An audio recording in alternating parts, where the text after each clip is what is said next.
बच्चों, आज हम आपके सामने जो टॉपिक लेके आए हैं वो है ज्योग्राफी का प्रैक्टिकल बीए फर्स्ट ईयर का पहला लेसन। उसको ध्यान से देखिएगा। उसमें जो लिखना है अध्याय 1 प्रैक्टिकल के अभ्यास पुस्तिका होती है। उसमें जो अध्याय 1 है उसमें जो क्वेश्चन आंसर होते हैं उनके क्वेश्चन आंसर मैं आपके सामने लेकर आई हूँ। तो ये क्वेश्चन आंसर आपको अपनी उसमें अभ्यास पुस्तिका में लिखने हैं। क्वेश्चन मिलाते हुए उनके आंसर लिखते चलना। ठीक है। तो पहला क्वेश्चन है उसमें जो होगा वो होगा मानचित्र कला का अर्थ स्पष्ट कीजिए। मानचित्र कला से तात्पर्य है मानचित्र एवं रेखाओं की रचना की कला। जब हम कोई भी मैप का निर्माण करते हैं तो उसमें कुछ आरेख आरेख होते हैं और कुछ मानचित्र होते हैं। तो उनकी रचना की जाती है, उसी को भी मानचित्र कला बोलते हैं। इसे अंग्रेजी में कार्टोग्राफी कहा जाता है। प्रोफेसर एल डी स्टाम्प के अनुसार मानचित्र रचना की कला वह विज्ञान है जिस पर मानचित्र आधारित है। इससे स्पष्ट है कि मानचित्र कला का संबंध मानचित्रों, चार्ट, आरेख, ग्राफ आदि की रचना में आवश्यक है। इन सभी के द्वारा भूगोल के भौतिक, आर्थिक, सामाजिक तथा राजनीतिक स्वरूप को न केवल प्रदर्शित किया जाता है अपितु इनके माध्यम से विविध तथ्यों का विश्लेषण भी किया जाता है। ये पहला क्वेश्चन था इसका। अब दूसरा क्वेश्चन, मानचित्र कला का महत्व समझाइए। इन क्वेश्चंस में यही आंसर लिखने हैं बच्चों, तो इसलिए बिना कंफ्यूज हुए इन आंसर को उतारते जाना। मानचित्र कला का महत्व भूगोल में अत्यधिक है क्योंकि इनके द्वारा मानचित्र, आरेख, ग्राफ आदि का निरूपण किया जाता है। इसका महत्व निम्नलिखित कारणों से है।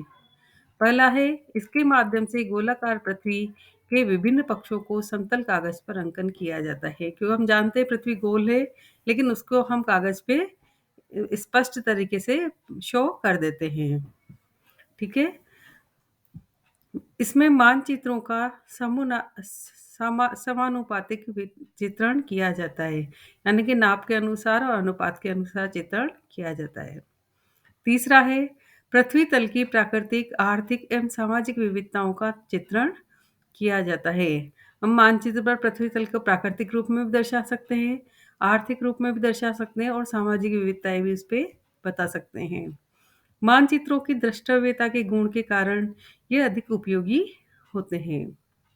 पांचवा है, उद्देश्य परक मानचित्रों में किसी विशेष पक्ष जैसे धरातल, नदियां, वर्षा, तापमान, जनसंख्या, कृषि, खनिज आदि का निरूपण किया जाता है। संक्षेप में मानचित्र कला न केवल भूगोल अपितु सामान्य जनोपयोगी भी है। तीसरे नंबर का जो क्वेश्चन है वो देखिए, मानचित्र कला की विधियों का वर्णन कीजिए। मानचित्र कला की विधियों में वे सभी तकनीक सम्मिलित हैं जिनके उपयोग से मानचित्रों का निर्माण एवं विभिन्न तथ्यों का प्रदर्शन किया जाता है। मानचित्र निर्माण का कार्य 6 चरणों में पूर्ण होता है। ये है प्रक्षेप का चयन, मापक निर्धारण, आंकड़ों का संकलन, मानचित्र संगठन, शीर्ष एवं अन्य लेखन कार्य, 6 है आरेखन। ठीक है। तो कौन कौन से 6 चरण हैं? प्रक्षेप का चयन, मापक निर्धारण, आंकड़ों का संकलन, मानचित्र संगठन, शीर्षक एवं अन्य लेखन कार्य और छठा है आरेखन। वितरण मानचित्र, मानचित्र में सबसे अधिक वितरण मानचित्रों का प्रयोग होता है। इनको प्रदर्शित करने की प्रमुख विधियां हैं वर्ण मात्री विधि, सम्मान रेखा विधि, रंग एवं छाया विधि, प्रतीकात्मक चिन्ह विधि, बिंदु विधि, मात्रात्मक विधि। उसके बाद है आरेख प्रदर्शन। आरेखों के माध्यम से विविध प्रकार के आंकड़ों का प्रदर्शन किया जाता है। इनकी विधियां हैं रेखा ग्राफ के द्वारा, दंड आरेख के द्वारा, वृत्त आरेख के द्वारा, तारा आरेख, प्रवाह सचित्र। इन सबको हमने 9th 10th या 8th क्लास में ग्राफ बना के सीखा है। ये वही ग्राफ है, वही रेखाएं रेखाएं शो होती है तो रेखा है, दंड के द्वारा शो होता है तो दंडारेख है, वृत्त के द्वारा शो होता है सर्किल के कितने परसेंट कहाँ पे पाया जाता है एक वृत्त के अंदर, तो वृत्त आरेख है। इसी तरह से तारा आरेख और प्रवाह संचित्र आदि है। मानचित्र कला की विधियों अथवा तकनीक में जहां एक और हस्त निर्माण द्वारा अर्थात पूर्ण तथा स्वयं द्वारा बिना यंत्रों के उपयोग के मानचित्र का निर्माण किया जाता है। ये मानचित्र विधि है जिसका प्रचलन वर्तमान में नहीं है। इसी प्रकार हस्त के साथ सीमित यांत्रिक विधि है। वर्तमान में कंप्यूटर मानचित्रीकरण एवं डिजिटल मानचित्रीकरण का प्रचलन अत्यधिक लोकप्रिय होता जा रहा है। इसके बाद अगला प्रश्न है, मानचित्र वितरण मानचित्रों का क्या महत्व है तथा ये कितने प्रकार के होते हैं? भौगोलिक अध्ययन में वितरण मानचित्रों का अत्यधिक महत्व है, क्योंकि इन मानचित्रों से स्थानीय, क्षेत्रीय, राष्ट्रीय एवं अंतर्राष्ट्रीय स्तर पर विविध भौगोलिक तथ्यों का वितरण किया दर्शाया जाता है। वितरण मानचित्रों के निम्नलिखित प्रकार है। पहला है गुणात्मक या अमात्रात्मक वितरण मानचित्र। इसमें वस्तु के वितरण की मात्रा को प्रदर्शित न करके क्षेत्रीय विस्तार प्रदर्शित किया जाता है।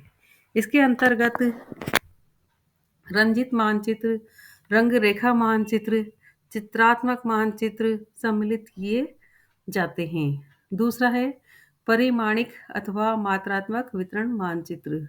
इसमें बिंदु मानचित्र, यानी कि एक बिंदु को हम जैसे 50 लाख मान लें या 50,000 मान लें और जनसंख्या को शो करें। तो यदि कहीं की 1 लाख जनसंख्या है और हमने एक बिंदु को 50,000 मान रखा है, तो वहाँ पे कितनी बिंदु लगेगी? उसमें 2 बिंदु लगेगी उस जगह पे कि ये 1 लाख इनकी जनसंख्या है। इस तरह से बिंदु मानचित्र को दर्शाया जाता है। बिंदु मानचित्र, समान रेखा मानचित्र, वर्णमात्री मानचित्र, आरेखी विधि द्वारा निर्मित विवरण मानचित्र सम्मिलित किए जाते हैं। वितरण मानचित्रों में प्राकृतिक तथ्यों जैसे धरातल, वर्षा, तापमान, वायुदाब, आर्थिक तथ्यों, कृषि, उद्योग, खनिज, जनसंख्या वितरण को प्रधानता से प्रदर्शित किया जाता है। मानचित्रों के निर्माण में मापने की उपयोगिता स्पष्ट कीजिए। 5वें नंबर का क्वेश्चन है, मानचित्रों के निर्माण में मापने की उपयोगिता स्पष्ट कीजिए। मापक किसी भी मानचित्र का अनिवार्य अंग है। वास्तव में मापक से ही मानचित्र कहलाता है। जब किसी चीज़ का माप होगा, निश्चित माप होगा, तभी हम उसका अंदाज़ा लगा सकेंगे कि ये कितने किलोमीटर की दूरी पर है या कितने किलोमीटर से लेके कितने किलोमीटर तक कौन-सा एरिया बना हुआ है।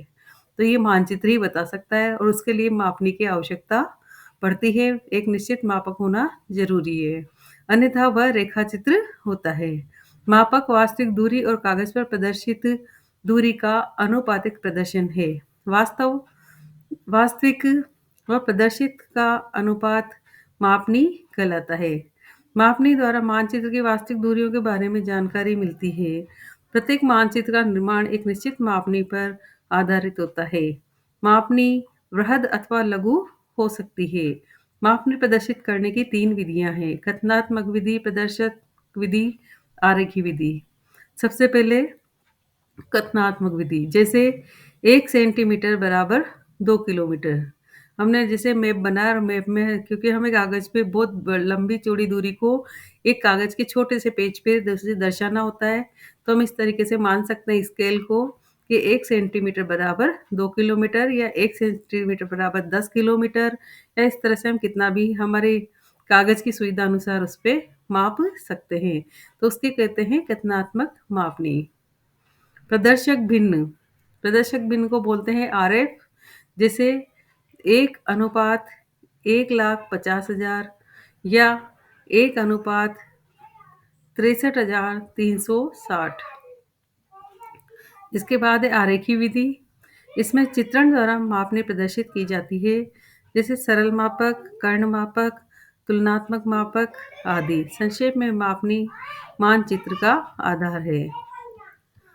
6 नंबर पे जो क्वेश्चन है वो ये है, निम्न पर टिप्पणियाँ लिखिए। मानचित्र कला की परिभाषा, मानचित्र निर्माण में प्रक्षेप का महत्व, मानचित्र संगठक के तथ्य, आरेखों के प्रकार। उत्तर, मानचित्र कला की परिभाषा। अनेक विद्वानों ने मानचित्र कला को परिभाषित किया है। एल डी स्टाम्प के अनुसार मानचित्र की कला वह विज्ञान है जिस पर मानचित्र आधारित रहता है। एफ जे मॉकहाउस के अनुसार मानचित्र कला में धरातल के वास्तविक सर्वेक्षण से मानचित्र मुद्रण तक मानचित्रण प्रक्रिया की संपूर्ण क्रियाएं सम्मिलित है। बी, मानचित्र निर्माण में प्रक्षेप का महत्व। प्रक्षेप के अक्षांश एवं देशांतर रेखाओं के जाल के माध्यम से विश्व अथवा उसके किसी भाग के निरूपण का माध्यम है। इसके माध्यम से गोलाकार पृथ्वी को समतल कागज पर प्रदर्शित किया जाता है। अक्षांश एवं देशांतर द्वारा स्थिति निर्धारण किया जाता है। विश्व के किसी भी भाग क्षेत्र की ज्यामितीय स्थिति इससे स्पष्ट होती है। विभिन्न प्रकार के प्रक्षेपों द्वारा आकार, क्षेत्रफल एवं दिशाओं का निरूपण किया जाता है। अतः प्रत्येक की उपयोगिता होती है। मानचित्र के उद्देश्य के अनुसार उनका चयन किया जाता है। सी नंबर पे है मानचित्र संगठन के तथ्य। मानचित्र संगठन में निम्नलिखित तथ्य सम्मिलित हैं। पहला, रेखाग्राफ। दूसरा, दंडारेख। तीसरा, आयत आरेख। तीसरा, वर्ग आरेख। चौ आयत आरेख। तीसरा, चौथा वर्ग आरेख। पांचवा, वृत्त आरेख। 6 नंबर पे पवन और तारा आरेख और 7 नंबर पे प्रवाह आरेख। 7वें नंबर का क्वेश्चन है, मानचित्र संकलन से क्या तात्पर्य है? इनमें कौन से कार्य किए जाते हैं? तो मानचित्र संकलन से तात्पर्य है मानचित्र निर्माण की प्रक्रिया एवं संपन्न किए जाने वाले कार्य। मानचित्र निर्माण 6 चरणों में किया जाता है।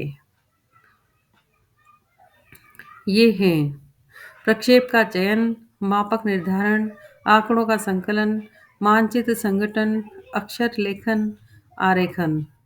मानचित्र संकलन में निम्न कार्य किए जाते हैं। रूपरेखा मानचित्र का निर्माण, आधार आंकड़ों का चयन, इच्छित आंकड़ों का प्रदर्शन। स्पष्ट है कि मानचित्र संकलन मानचित्र निर्माण प्रक्रिया का अभिन्न अंग है। विविध विधियों द्वारा मानचित्र पर अंकन करना इसका प्रमुख उद्देश्य है। ये आपका फर्स्ट चैप्टर यहाँ पे कंप्लीट हो गया है। अगला चैप्टर फिर डालेंगे। ये बीए फर्स्ट ईयर भूगोल का चैप्टर है, प्रायोगिक भूगोल का चैप्टर है और अभ्यास पुस्तिका में इसको लिखना है आपको। मुझे उम्मीद है आपने समझ लिया होगा बात को। और मुझे अपने कॉलेज के स्टूडेंट्स गिरिजा, प्राची, भूमि, महेश और अन्य किसी को कोई प्रॉब्लम हो, कोई दिक्कत आ रही हो पढ़ाई में, तो कमेंट के माध्यम से मुझे बताएं ताकि मैं और वीडियो आप लोगों के लिए डाल सकूं। तब तक हमारे चैनल को लाइक, शेयर एंड सब्सक्राइब करें। धन्यवाद।